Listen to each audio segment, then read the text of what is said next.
ইতিহাস সাজেশন 2025 প্রশ্নমান তোমাদের থাকবে 8, নোটস 100% আসবেই। প্রথম অধ্যায় থেকে যে কোশ্চেনগুলি তোমাদের ফাইনাল পরীক্ষা এবং টেস্ট পরীক্ষায় আসবেই। 1 নম্বর কোশ্চেনটি, মিথ ও লেজেন্ড বলতে কি বোঝো? অতীত বিষয়ে মানুষের ধারণাকে এরা কিভাবে রূপদান করে? 2 নম্বর কোশ্চেনটি, পেশাদারি ইতিহাস বলতে কি বোঝায়? অপেশাদারি ইতিহাসের সঙ্গে পেশাদারি ইতিহাসের পার্থক্য কী? 3 নম্বর কোশ্চেনটি, জাদুঘর কাকে বলে? অতীত পুনর্গঠনে জাদুঘরের ভূমিকা আলোচনা করো। এই 3টার মধ্যে প্রথম অধ্যায় থেকে তোমরা ফাইনাল পরীক্ষায় এবং টেস্ট পরীক্ষায় 100% কমন পাবেই। দ্বিতীয় অধ্যায় থেকে যে কোশ্চেনগুলি তোমাদের পরীক্ষায় আসবেই। 1 নম্বর কোশ্চেন, উপনিবেশ ও সাম্রাজ্যবাদ বিষয়ে হবস অ্যান্ড লেনিনের তত্ত্ব আলোচনা করো। 2 নম্বর কোশ্চেন, সাম্রাজ্যবাদ বলতে কি বোঝো? সাম্রাজ্যবাদের উদ্ভবের কারণগুলি সংক্ষেপে বর্ণনা করো। তৃতীয় অধ্যায় থেকে যে কোশ্চেনগুলি তোমাদের পরীক্ষায় আসবেই। 1 নাম্বার, পলাশী ও বক্সারে যুদ্ধের ফলাফল তুলনামূলক আলোচনা করো। 2 নম্বর কোশ্চেন, ব্রিটিশ ইস্ট ইন্ডিয়া কোম্পানির আমলে ভারতের ভূমি রাজস্ব ব্যবস্থার বিবরণ দাও। 3 নম্বর কোশ্চেন, নানকিংয়ের সন্ধি ও ভিয়েত সিনের সন্ধির মূল শর্তগুলি আলোচনা করো। এই 3টার মধ্যে তৃতীয় অধ্যায় থেকে তোমরা একটি কোশ্চেন হুবহু কমন পাবে। চতুর্থ অধ্যায় থেকে যে কোশ্চেনগুলি তোমাদের পরীক্ষায় আসবেই।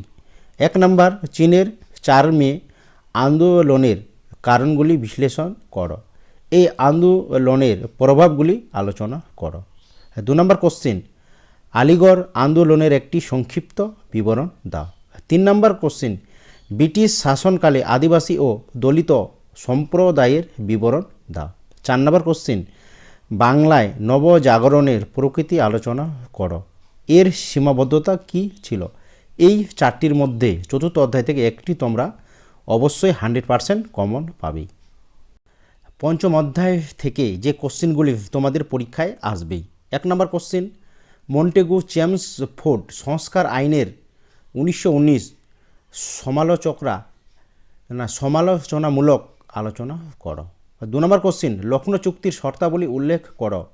এই চুক্তির গুরুত্ব সম্পর্কে সংক্ষেপে আলোচনা করো। 3 নম্বর কোশ্চেন, জালিয়ানওয়ালা বাগের হত্যাকাণ্ডের প্রেক্ষাপট কী ছিল? এই ঘটনার গুরুত্ব আলোচনা করো। এই 3টার মধ্যে পঞ্চম অধ্যায় থেকে তোমরা ফাইনাল পরীক্ষায় অবশ্যই কমন পাবেই। ষষ্ঠ অধ্যায়, 1 নম্বর কোশ্চেন, ভারতবর্ষের স্বাধীনতা সংগ্রামে সুভাষচন্দ্র বসুর অবদান আলোচনা করো। 2 নম্বর কোশ্চেন, ভারত ছাড়ো আন্দোলনের ঐতিহাসিক তাৎপর্য ব্যাখ্যা করো এবং এই আন্দোলনের মহিলাদের অংশগ্রহণ সম্পর্কে আলোচনা করো। ষষ্ঠ অধ্যায় থেকে 2টার মধ্যে তোমরা একটি ফাইনাল পরীক্ষা এবং টেস্ট পরীক্ষায় কমন পাবেই। সপ্তম অধ্যায় থেকে যে কোশ্চেনগুলি তোমাদের পরীক্ষায় আসবেই।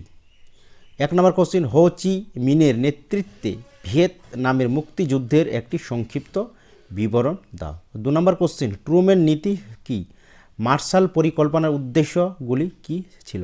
3 নম্বর কোশ্চেন, ঠান্ডা লড়াই বলতে কি বোঝায়?